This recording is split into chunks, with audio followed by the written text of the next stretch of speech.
Jude 1 verse 24. Now unto him that is able to keep you from falling and to present you faultless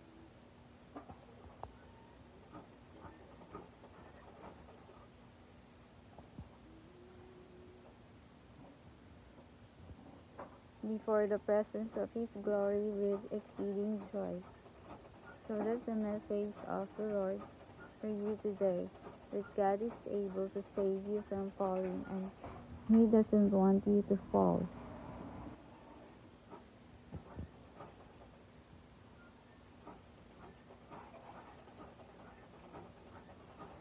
And God will save you, God will restore you, God will resuscitate you, God will make you alive, God will heal you, and God will give you joy as always. Thanks for watching my video, and God bless you all.